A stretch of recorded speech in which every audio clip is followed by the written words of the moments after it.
প্রথমেই বলে নিই, এই ভিডিওটা কিন্তু এখনকার নয়, এটা ছিল আমার মামার বিয়ে। তা মামার বিয়ের রিসেপশনে সেদিন গিয়েছিলাম আমরা বিয়ে বাড়িতে। তো বিয়ে বাড়িতে গিয়ে মিলনতলায় যেটা হয় আর কি, মানে বরের জুতো লোকানো হয়, মানে জামাইয়ের জুতো লোকানো হয়, টাকা চাওয়া হয়। তো সেই ভিডিওটাই তোমরা দেখতে পাচ্ছ, এখানে টাকা চাওয়া হচ্ছে।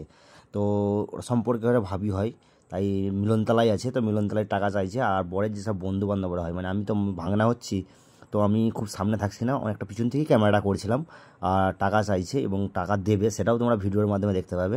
তো অনেক এখানে হাজির আছে, তোমরা ভিডিওটা দেখছো। তা এইরকমভাবে অনুষ্ঠান বা এই ধরনের সিস্টেম কাদের কাদের কোথায় কোথায় চালু আছে, সেটা তোমরা একটু কমেন্ট করে জানিও। আর আমার এই ভিডিওটা দেখতে তোমাদের কেমন লাগলো, বা আমার এই মামি, নতুন মামিকে তোমরা ভিডিওর মাধ্যমে দেখছো, কেমন লাগলো, আর তারা আরও পাশে যারা আছে তাদেরকেও কেমন লাগলো, তোমরা অতি অবশ্যই একটা কমেন্ট করে বলো। আর তারপর একটা কথাই বলবো যে এই ধরনের বিয়েবাড়ির আনন্দ কিন্তু সত্যি খুবই ভালো লাগে। সেদিন গিয়েছিলাম আমি, আমার বেটা মিজান, বা তোমাদের ভাবিকে নিয়েও গিয়েছিলাম। তো খুব আমরা আনন্দ করেছি, তোমরা ভিডিওটা দেখে আনন্দ করছো। আর একটু সাবস্ক্রাইব করতে যেন ভুলো না।